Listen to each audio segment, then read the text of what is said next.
Futebol hoje se joga quando você tem a bola e quando você não tem a bola. O Luiz enalteceu muito bem a atuação do time do São Paulo. O São Paulo fez um jogo muito bom, mas acho que esse jogo também de excelência que o São Paulo fez passou pela possibilidade que o Vasco ofereceu do São Paulo fazer esse jogo. O Luiz mencionou que em vários momentos do jogo o Piton sofria, né, o ataque de 2 jogadores, um deles sendo o Igor Vinícius, e o Igor Vinícius atacava porque não havia a marcação do Payet ali pelo lado, já que o Payet jogou pelo lado esquerdo. Então era sempre 2-1 em cima do Lucas Piton. Então, assim, a qualidade do jogador não se discute, mas o futebol hoje, ele é um futebol jogado com uma intensidade muito grande. Ah, mas não é bom o jogo assim? Aí é uma outra discussão, gente. Se a gente vai querer valorizar o futebol jogado nos anos 70, 80, em que se dizia que quem tinha que correr era a bola, não é o jogador, aí a discussão vai para o outro campo. A gente tem que falar do futebol que é jogado em 2024. E para jogar esse tipo de futebol, você, obviamente, precisa de um componente hoje muito forte, muito intenso, que é a parte física. E você tendo 2 jogadores que não conseguem, mais uma vez, foi o que eu falei na abertura, que em outubro de 2024 não conseguem entregar essa parte física, essa recomposição tão necessária, não dá, porque você fica deixando o time muito sobrecarregado. E aí, para minha surpresa, já que ele começa o jogo com os 2, o que eu pensei? Bom, vai mexer no intervalo, né? Porque técnico tem isso. Técnico não mexe no primeiro tempo, porque senão ele assina um recibo que escalou mal. E outra coisa. E fica ruim para o jogador também. Isso, e não é qualquer jogador. O Payet ontem foi substituído no segundo tempo, e quando chega no banco de reservas, pega o colete que estava em cima do banco, joga no chão. Você imagina se ele sai no primeiro tempo? O que não poderia causar. E aí você tem que entender o seguinte. Semana decisiva, tudo que o Vasco não precisava, né, faltando 2 dias para uma decisão que vai ser sábado com o Atlético Mineiro, é um clima ruim dentro de São Januário envolvendo o técnico e o jogador. Então eu acho que também pesou nessa hora a consciência, sabe, do Rafael Paiva dizer o seguinte: olha, eu sei que não está dando certo, mas se eu tiro o Coutinho ou o Payet ainda do primeiro tempo, eu posso gerar um clima ruim no ambiente. Mas acho que ele poderia ter tirado no intervalo e foi tirar com 13 minutos somente do segundo tempo. Agora a gente vai ver o Payet, olha lá, chateado, indo para o banco de reservas, pega o colete, tira e joga no chão. Mas será que não teria sido o caso, assim, respeitando a sua intolerância aos 2 juntinhos, será que esse era o jogo para colocar o Payet e o Coutinho? Entendeu? Você vai pegar um São Paulo que só tem uma competição, um São Paulo que, como o Luiz falou, estava com a faca nos dentes, né? Um São Paulo que com o Zubeldia, como assim estou sendo questionado? Que eu acho, aliás, um absurdo questionar o Zubeldia, um absurdo, porque o cara leva o São Paulo onde chegou na Libertadores, enfrenta um Botafogo de igual para igual e perde nos pênaltis, a culpa é dele? É uma coisa Tô com você, Garamba. Então, Luiz, assim, será que, só para terminar aqui, será que, por exemplo, Payet e Coutinho juntos não teria que ser um jogo em São Januário, entendeu? Com um adversário um pouco mais fraco, para poder... Agora, ele, como você falou, quando ele coloca isso na casa do São Paulo, aí ele dá uma chance. Dúvida em cima da dúvida, pergunta em cima da pergunta. E se foi um teste para Pois Copa é, do eu Brasil? estava pensando nisso. Mas Aí era para fazer agora ou nunca. Mas é assim, mas não é teste para começar jogo. Não, mas de Eu acho repente que é um o Rafael teste. Paiva quis entender como é que funcionam Isso. Payet e Coutinho já num jogo grande. Sim, Para no jogo- entender se no jogo grandão que vai ter agora... Sábado. Mas não Eles sabem. é jogo grande, mas é um jogo em que o Atlético tem uma vantagem, o Vasco precisa tirar essa vantagem, mas você iniciar o jogo com os 2, eu acho que isso pode criar uma dificuldade para o Vasco. Uma coisa é você ter os 2 juntos numa sequência de partida, por exemplo, durante um jogo, no segundo tempo, e aí no segundo tempo você tem também um adversário que já não tem uma intensidade tão grande na questão física, mas começar o jogo, seja em São Januário contra o Atlético Mineiro ou em Campinas, ou, teoricamente, né, na casa do adversário, como foi ontem, o mandante foi o São Paulo, eu acho que é um risco muito grande. Continua sendo um risco muito grande. Ô, Barreto, Fala, Luiz, desculpa. Não, Luiz aquela hora eu só tinha estava chamado, concordando. Não, eu nem, eu só estava concordando com o Garamba. Também acho um absurdo contestar o Zubeldia nesse momento da temporada e pelo que o São Paulo vai apresentando. Sobre o teste, só para entrar no debate com vocês, será que o Zubeldia não apresentou um antídoto para o Milito para o jogo de sábado? Se essa foi a ideia do Rafael Paiva, e se essa foi a ideia do Paiva, será que ele não vai mudar depois de ter visto que não funcionou contra um time intenso como é o São Paulo, e como pode ser o Atlético também, que poupou todo mundo, menos o Everson ontem? Ser. Bom, acho que... E a dúvida da dúvida. É claro que o Vasco não tem um elenco. Tréplica agora. A tréplica. É claro que o Vasco não tem um elenco de Flamengo, Galo, Palmeiras e Botafogo agora. Será que o Vasco teria que também ter entrado com um time mais alternativo, reserva, em que os jogadores estariam com um pouco mais de gás e tal? Porque eu estava conversando com o Paulo Nunes isso ontem. Ele falou, é difícil a gente falar depois. Mas realmente assim, você vê que o Galo entrou com reservas e criou um problemaço para o Fortaleza. Porque esses reservas não estavam pensando, eu vou... Porque ele como jogador falou, cara, não tem como. Às vezes o jogador pensa mesmo, sábado tem o jogo. Quando o São Paulo resolve o jogo, tanto é que eu acho que foi o Roger na transmissão que falou, olha só, tá resolvido, começa a tirar a gente. Sim. Começa a pensar em sábado, já era. Aqui já não... Porque o jogador dentro de campo começa a pensar em sábado. Claro. É inevitável Claro, isso, claro. né? O cara fala assim, poxa, mas eu vou agora fazer um esforço para virar um jogo que já está 2, né? Sendo que no sábado eu tenho outro compromisso, enfim. Agora, essa observação do Garamboni, talvez assim, porque durante a data FIFA, o Atlético Mineiro joga. Enfrentou o Grêmio. Isso. E o Vasco não jogou. Então, eu não sei até que ponto, ontem, o Rafael Paiva decide colocar para poder fazer o time jogar. E aí, como o Milito já fez esse jogo, ele entendeu que... Entende? Sabe assim, não é simples, gente. Quando a gente faz uma crítica, é em cima de uma situação, mas a gente muda de opinião, né? Porque uma coisa é opinar antes do jogo. Claro, e também a gente entende, fazer a crítica não significa que a gente está passando por cima das dificuldades que o treinador tem para tomar uma decisão. Claro que não, né? Claro que não. E é justo também que a gente ouça o Rafael Paiva Sim, sobre tudo isso que está sendo falado aqui, né? Porque o trecho que a nossa equipe separou é justamente sobre Payet e Coutinho. Ó. É um jogo que hoje não encaixou de novo, né? A gente tentou colocar o Coutinho e o Payet para nos dar um pouquinho mais de posse de bola, para a gente ter o controle do jogo em alguns momentos. E a gente sofreu aí 2 jogos já, o que a gente tinha conseguido estabilizar, que é tomar o gol muito cedo, né? A gente de novo tomou um gol cedo, que daí te prejudica muito na estratégia de tentar ficar mais com a bola. O time de São Paulo é um time muito rápido na transição. Tivemos uma chance muito clara ali também de empatar o jogo, mas não conseguimos.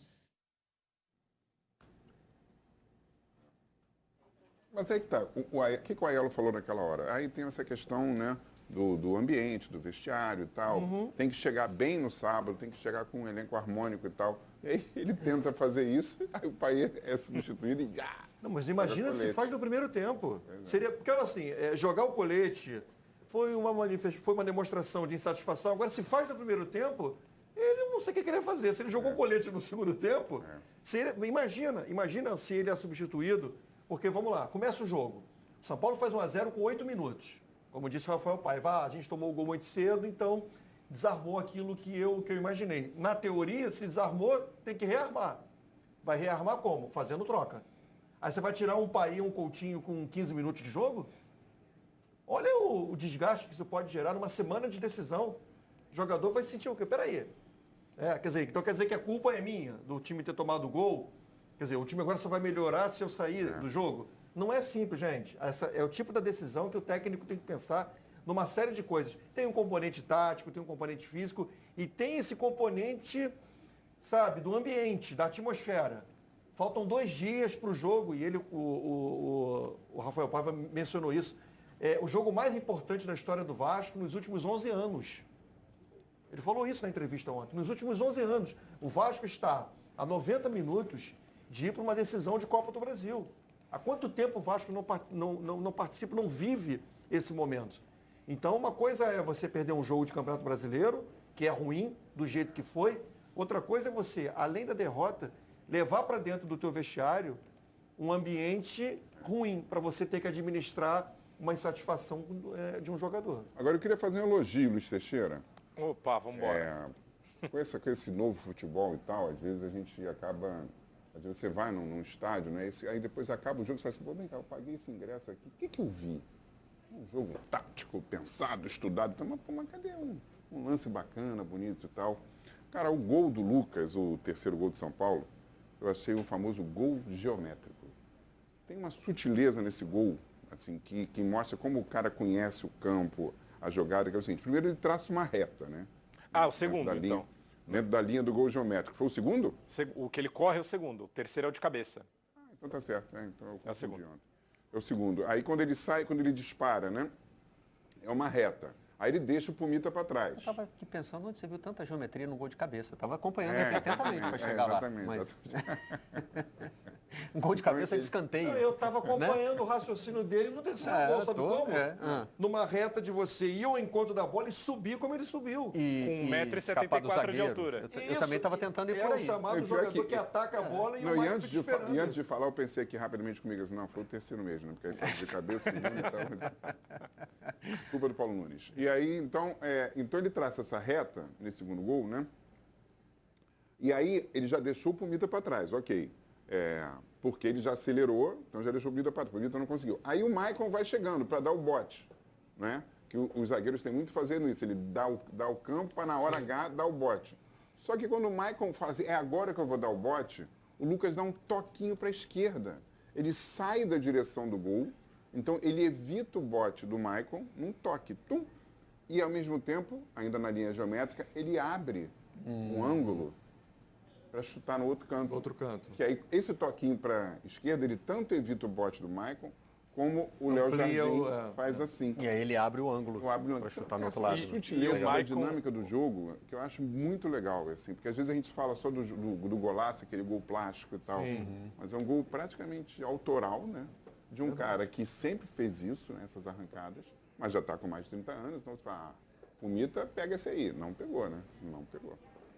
O Maicon, ele vai tão confiante no bote, né? Porque ele conhece o Lucas e sabe que o Lucas é destro e não imagina esse toque de sutileza para a perna esquerda.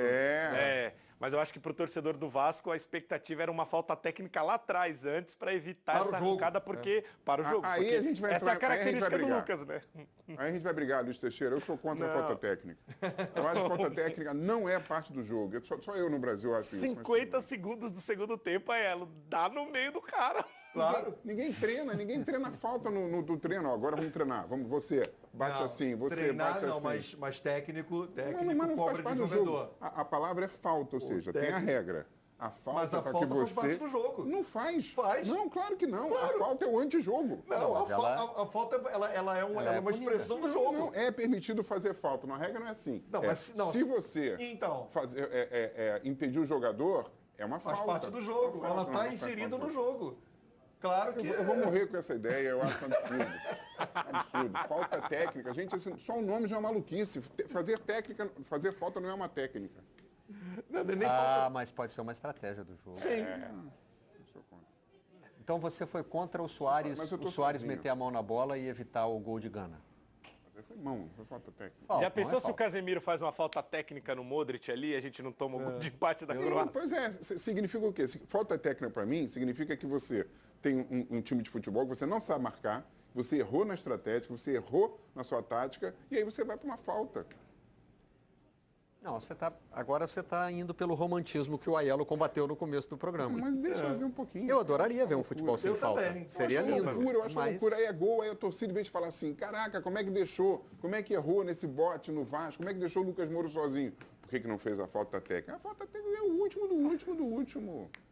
Mas aí assim, é uma tentativa de parar, de você parar com a qualidade do adversário também. Eu posso me alinhar a você na implicância com a expressão técnica. Né? A falta não é técnica, é falta. Mas ela pode ser estratégica, vai. Você escolhe o lugar do campo onde vai fazer a falta, onde ela vai te punir menos. Tem um determinado momento que não dá mais para fazer a falta, porque vai ser pênalti. Ela não vai te trazer um prejuízo chamado gol. Porque se você não faz, você toma um gol. Você pode tomar um gol. É uma sutil manifestação que apoia o antijogo. Pode fazer parte do jogo. Não pode. Aí você está resvalando no romantismo já. O time vai entrar em campo, então, determinado a não fazer nenhuma falta. Hoje não faremos falta. O professor chama para conversar no vestiário. Galera, é o seguinte, ó. Raça, pegada, não sei o quê, maré, jacaré, jacaré. E não faremos falta. Hoje ninguém faz falta. Tá, Ô, vamos Barreto, tentar trabalhar esse conceito. Falta estratégica, ok, Eu tinha um concordo. professor de futsal que toda vez ele só tinha uma frase na beira da quadra. Era, sem falta, sem, mas estava no Sem ataque, falta, ele só sem gritava falta. sem falta, sem Olha falta. que É, maravilha. porque no Ele é futsal do tem a time da- punição. Tem Tem a a punição punição, pela exatamente. sexta falta, vira tiro Exatamente. livre. Né? Aí tem esse desespero. No Mundial agora. Não, mas a gente Foi. ouve... O Brasil Teve um momento em que o Guilherme Pereira acho que foi na final contra a Argentina, o Brasil ficou carregado. Foi. E ele disse que o grito na beira da quadra de todo mundo, do treinador, dos jogadores reservas, da comissão técnica, todo mundo gritava o tempo todo, sem falta, sem falta. Mas a gente ouve essa expressão no futebol de campo. Sabe em que momento? O atacante Tá está na área. Não. O atacante está lá na linha de fundo, marcado por 2 jogadores, Isso. de costas para o gol. Aí, ou seja, o que ele está querendo, o jogador, o atacante? Ser A falta. Chamou a falta. É. Aliás, mesmo se ele não for derrubado, ele vai cair. É isso. Aí o técnico do time, né, que está sendo pressionado, diz, sem falta, porque ele está querendo a falta. Porque, olha só, ele está na linha de fundo, de costas para o gol, com uma marcação dupla. Ele não vai fazer nada ali. Nada. Ele não vai ter capacidade de fazer nada. Qual é a melhor coisa para ele naquele momento? É a falta. E aí tem jogador que chega, eu fico muito irritado com isso. Aí o cara vem numa velocidade tremenda e vai lá e derruba o jogador. Derruba, a Que é atacante. o Aiello, um exemplo de 44 sucesso segundo dele. tempo, perdendo. 44 segundo tempo. Exatamente. Copa América de 2004, que o Tevez pega a bola no canto, a Argentina está ganhando, o Juan vai marcar ele, fica de costa, não faz a falta, o Brasil consegue o contra-ataque, o Adriano faz o gol, leva a decisão para os pênaltis e aquele Brasil C vence a Copa América contra a Argentina do Tevez, Messi, Riquelme, Verdade, Companhia Limitada. Agora, deixa Nesse só... dia gostamos de não fazer Deixa falta. só aqui, porque quando o Garamboni Mas começou... eu sou conformado, eu sou derrotado. Né? Quando ele começou a colocar a geometria no futebol e começou a traçar um ângulo para cá, o outro ângulo para ali, não sei o que, 90 graus e tal. E eu estou pensando no gol de escanteio. Porque, assim, achei espetacular a imagem, assim, para mim, ela me chama muita atenção. A altura, o salto do Lucas, ele sai muito do chão. E como disse o Luiz, ele tem 1,74 m. 74. Isso aí 74. é minha altura. Jogada ensaiada isso aí, tá, ela? Porque ninguém se preocupa em marcar o Lucas. É sempre ou Arboleda ou Sabino, que estava como titular ontem. Luiz Gustavo, que é o que tem estatisticamente a maior impulsão vertical do elenco do São Paulo hoje, junto com o Arboleda. Então ninguém se preocupa em marcar o Lucas. E aí o Rato vai procurar quem? O Lucas. Mas não é só isso. Não é, por exemplo, assim, a bola não chega nele. Ele vai ao encontro da bola. É diferente. Enquanto que o Maicon está esperando a bola chegar nele para poder cabecear, o Lucas passa na frente dele. Olha o toquinho agora que eu falo. É verdade. Foi pra cá. Olha lá. Aí botei de esquerda. Verdade. Agora, eu achei bem interessante a estratégia do Lucas para poder, com 1,74 m, ganhar de um zagueiro de 1,93 m, mais ou menos, como é o Maicon. Olha lá o lance. Ó, outro ângulo dá para ver claramente o salto dele, que é uma coisa assim absurda realmente. Um salto geométrico para fazer o terceiro gol do São Paulo. Vamos agora ouvir o Zubeldia. Eu tenho uma provocação aí a fazer sobre ele. Mas primeiro, né, a gente dá a palavra ao treinador do São Paulo. Eu quero destacar un poco el rendimiento del equipo, fue bueno, creo que se está haciendo un buen Brasileirao con un objetivo de clasificar a la Copa Internacional, por supuesto, Libertadores. Es un poco en comparación con el año 2023, en el Brasileirao a esta altura, hoy tenemos 11 puntos más. 11 puntos más. Entonces, esto es una buena noticia para São Paulo, para los jugadores. Tener 11 puntos más en el Brasileirao a esta misma altura que el 2023 es una buena noticia. Es que algo se está haciendo bien, que hay un buen plantel, que hay una buena conducción de parte de los dirigentes, por supuesto de todo el staff también, pero por sobre todo de los jugadores. Muestra una mejoría. Ele usa um número que, né, realmente não dá para questionar. 11 pontos de vantagem. O São Paulo faz um Brasileirão bem melhor do que o do ano passado. Mas passa ali a pressão, a impressão, Luiz, de estar falando sob pressão, né? De estar fazendo uma defesa do seu trabalho. Depois de ter saído das Copas, né? Havia uma expectativa grande do torcedor do São Paulo e aí ele faz uma defesa da continuidade do trabalho. Esse foi o nosso pós-jogo, galera. Infelizmente, uma derrota dura para o nosso Vasco e a falha de Léo Jardim vai dar muito o que falar nos próximos dias. Mas e você? O que achou da escalação do Rafael Paiva? Deixa sua opinião aí nos comentários. Se curtiu a análise, já deixa o like para fortalecer. E se ainda não é inscrito, aproveita para se inscrever e ficar por dentro de tudo sobre o nosso gigante da colina e do Brasileirão. Ativa o sininho também para não perder nenhum vídeo. Tamo junto, até a próxima e saudações vascaínas.